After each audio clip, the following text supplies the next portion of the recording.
Riding a hardtail can be a bit of a rough ride, but you'll be learning loads of little skills that you might not get if you go straight to a full suspension bike. And getting confidence will come from getting the basics absolutely dialed. So let's start with that.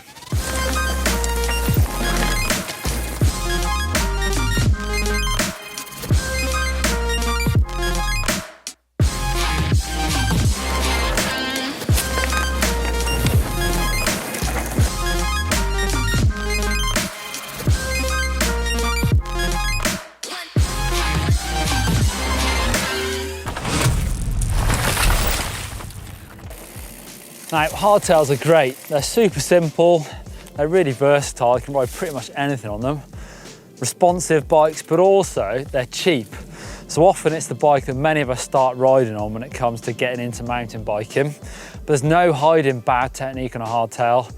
And essential for building confidence is getting the bunny hop, because unlike a full suspension bike where sometimes you can just rely on a bit of bad technique, plowing through stuff, on a hardtail it pays to be super light.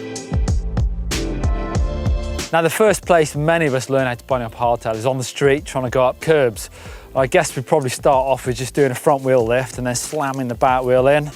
But rear wheels can take loads of abuse on hardtails, and it's going to bend it, but it's also going to make the ride a lot harder for yourself. So it's really time to start thinking about unweighting the whole bike. And this does come down to good technique. On a full suspension bike, you can really work on a big preload, and then often, even if you whack into it, you'll get away with it. On hardtail, it pays off to be much smoother.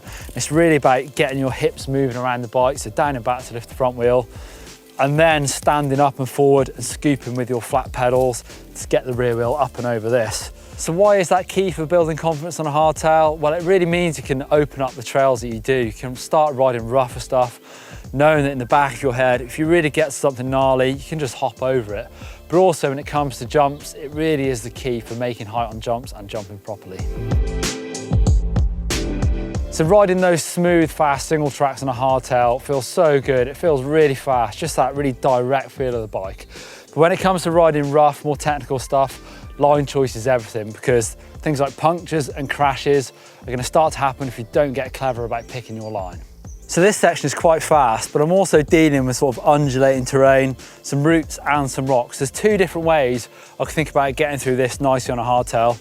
The first one is probably the easiest, so maybe more suited to novices, but it's just really picking a nice smooth line so I can swoop around this rough section, avoiding that drop after that route.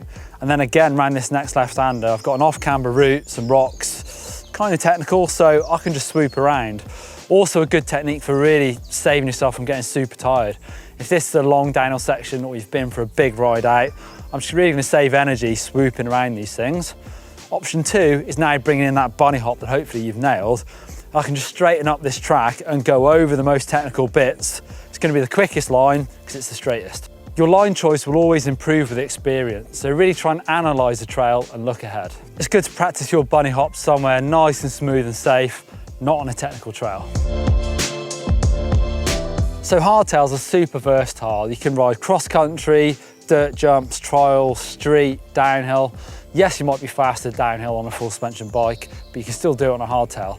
Now, a couple of places where you can't beat a hardtail is on dirt jumps and on pump tracks. So try and find one local to you or build some. Really practice and you find that same skill translates to virtually any trail. So even on this bit here where I've got some nice rollers, I'll be able to make loads of speed on this hardtail.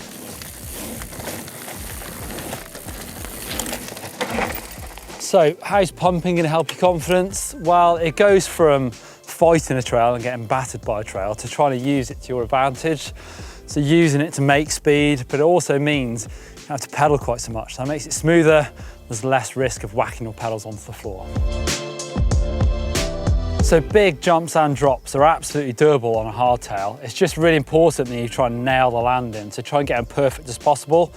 So this big drop, I'm trying to land two wheels at the same time and then really use my arms and legs to absorb that big landing. But that's the same technique you should be trying to do on a full suspension bike. You just get away with it a little bit more. If you get it wrong on a hardtail, there's chances for it to go really wrong and crash, but it's all about nailing that technique. And this drop, I'm trying to go quite slow, so don't want to drop really far and use a good manual technique. So hardtails are absolutely loads of fun. I rode everything on hardtail for about a year and a half when I started off riding. I do everything on it. Go and hit some jumps, do trials, race downhill at the weekends. The only limitations when it comes to hardtails really is riding the roughest stuff. When you're trying to go fast, so you'll never see a downhill race on a hardtail. It's all about full suspension bikes. So it's just knowing when you can't quite go as fast as the others. But you've got a more versatile bike probably. There's a couple of bike setup tips that can help you build a bit more confidence on your hardtail. So drop a post are amazing. Obviously you get the advantage from your seat height pedaling. You can drop it down out of the way for going off drop-offs and messing around on your bike. Big volume grippy tyres, so I got some 2.6s on this bike. They really take out some of that vibration, but also loads of grips can help you with your cornering confidence. Also pedals. You might find that if you're riding really rough stuff, a set of clips might help you do that, so you don't want to bounce off your pedals at all. If you want to see Blake Sampson shredding on a hardtail, click over there for how hard can you ride a hardtail. Click over there for 6 basic skills that you can use on any trail. Give us a thumbs up if you love riding a hardtail and hit that sub button if you don't already subscribe.